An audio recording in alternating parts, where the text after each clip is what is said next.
Hey guys, it's Marissa from Grow in the Flow, and I'm coming in here for Thriving Thursday to talk about Chiron Retrograde. So Chiron has just entered retrograde yesterday, July 19th, which is joining in with Saturn, Neptune, and Pluto all in retrograde. So Chiron will remain in retrograde through December 23rd. So this is going to begin a new cycle of uncovering. And we remember that when we work with all of these cosmic bodies, retrograde is something that happens annually. So it's just a part of the natural rhythm that we experience each year. So we're being mindful, not fearful. We're tuning into the energies and working with them as best we can. Now, once again, I am not an astrologer, I am an enthusiast, and so I bring together information coming from many talented astrologers, readers, and creators who have contributed a lot of the information I am so grateful to have brought together for you today. So here we have Chiron helping us to see our younger parts that can feel stuck or frozen in time. It invites us into self-healing and how to tend to our wounds so as we can see them as places to honor how far we've come rather than feeling victimized. Chiron shows how these wounds can become what we offer to the world to make an impact. So this is really powerful and significant energy for us as we turn the corner this year and really finish out this year with this undercurrent really helping to support lasting healing and change for all of us. So let's talk a little bit about Chiron. Chiron is not technically a planet, it's an asteroid that orbits between Saturn and Uranus. And even though Chiron is not a planet, in astrology, it is a significant cosmic energy to work with. Ancient astrologers often said when a planet entered retrograde, it entered the underworld. And of course, Chiron is very comfortable as it travels through the underworld because it has made peace with its wounds and turned them into portals of strength.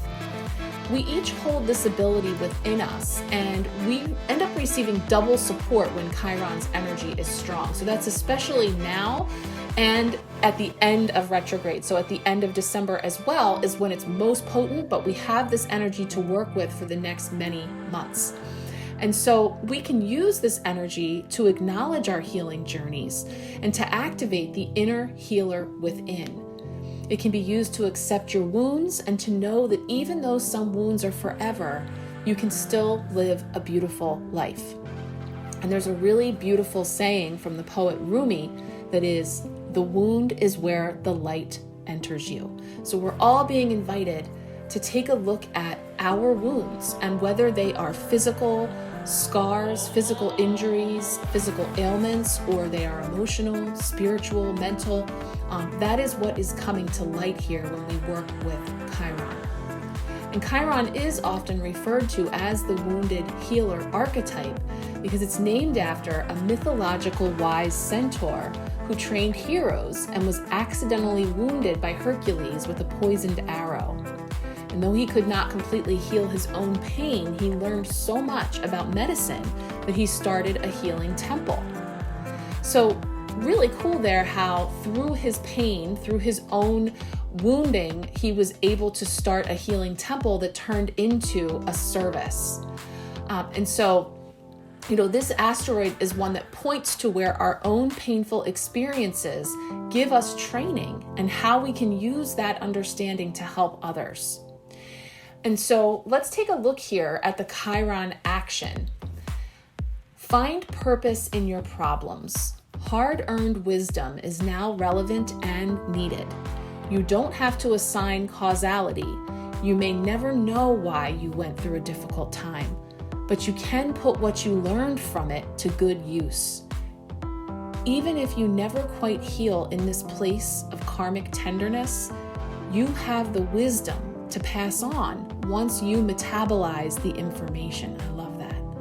This situation may feel familiar, but if you can't remember a story to go with it, it may be leftover from a past life, a chapter review of what your soul already knows. So sometimes we can't place where these wounds come from in this lifetime.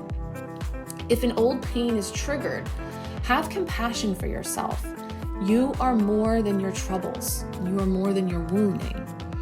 You know the route through, and now it's time to practice what you know. Once you have a solution, add it to your toolkit. If this situation stretches and tests you, take it as training for the hero within. What you are learning now can be your secret sauce in the future.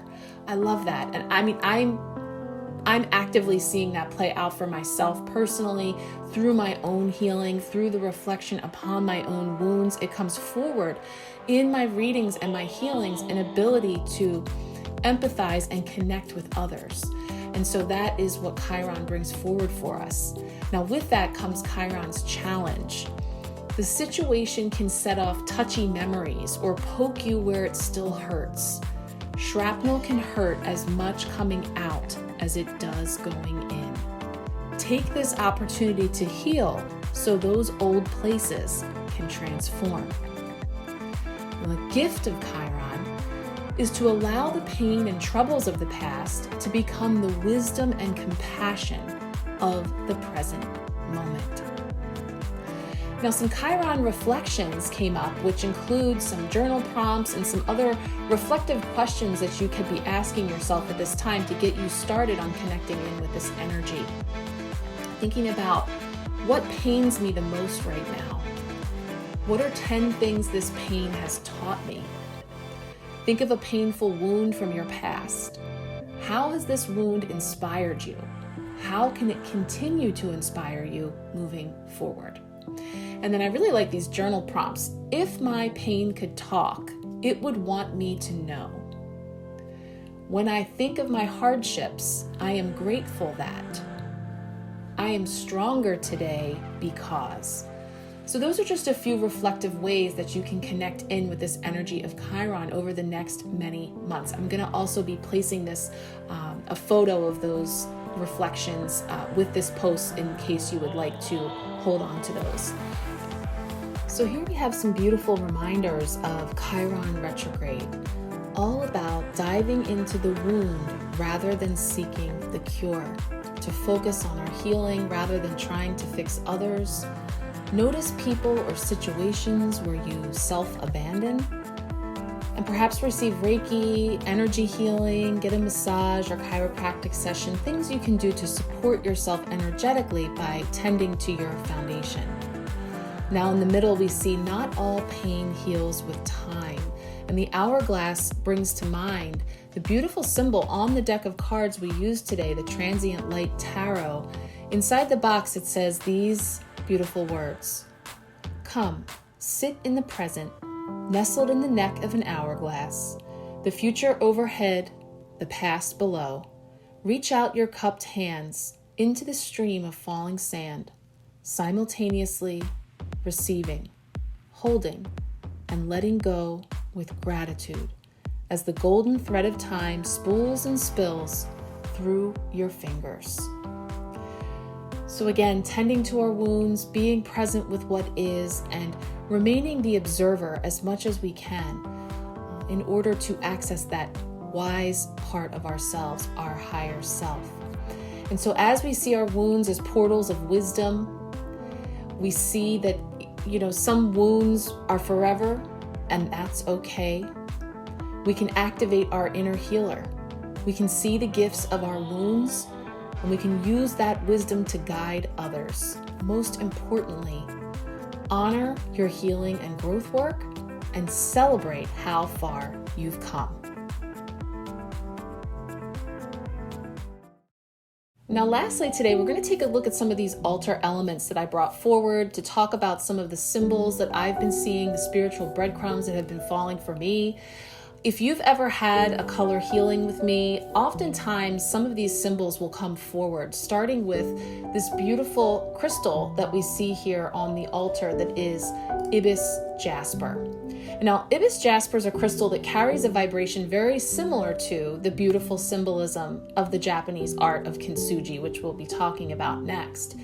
Ibis jasper is an ally on our journey to greater wholeness. It helps us peel away, heal, forgive, and let go of what isn't so that we can be more of what is. Listen to the repetitive messages. Look for the hidden meaning. Observe how the universe rises up to meet you. Ibis means I be. I is. Know it. You are love. All we know is that in order to grow and evolve beyond our current circumstances, we have to face, heal, forgive, and integrate the shadows caused by the human experience with as much love as we can muster. Love heals. Love slips into the cracks of our being and makes us whole again. We won't be the same as before, but we aren't supposed to be the same as before. We're supposed to grow out from the places that have left the seeming void within us. The vessel, the contents, and the observer are one, and we are. And that was 3 chimes we got on the Apple Watch, so it's affirmed. We are. Now, if you are familiar with this beautiful art of kintsugi, it is an ancient Japanese art of putting broken pottery pieces back together with gold. And it's a metaphor for embracing your flaws and imperfections. Now, if you are familiar with this ancient Japanese art of kintsugi, it's a beautiful metaphor for embracing your flaws and imperfections. So as we cover this part, I just want you to feel into your root chakra, your base, and connect in. Feel yourself grounded. Be aware of your surroundings and know that you are safe. And tune into your heart chakra as whatever wounds come to mind for you as we talk about this, really holding space for that. Now, this is an ancient art that is about embracing flaws and imperfections so that you can create an even stronger and more beautiful piece of art. So each break is unique, and instead of repairing an item like new, this 400 plus year old technique actually highlights the scars as a part of the design. And so when we use this as a metaphor for healing ourselves, it teaches an important lesson. Sometimes, in the process of repairing things that have broken, we actually create something more unique, beautiful, and resilient. Now, of course, gold is highly visible. That paint that's on these pieces of pottery, they become transformed into a new piece of art with new beauty emerging from those reconfigured, shattered pieces. And it was never considered broken, as at its essence, it remains intact. But it has been transformed by the experience, richer for the experience. In its imperfection, it is perfection. The gold is like the wisdom gained. A new masterpiece is created.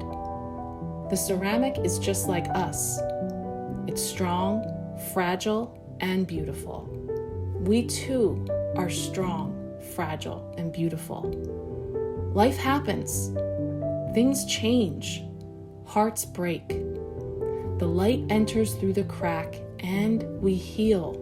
We transform ourselves to be richer and wiser from this experience. Hearts open, compassion flows.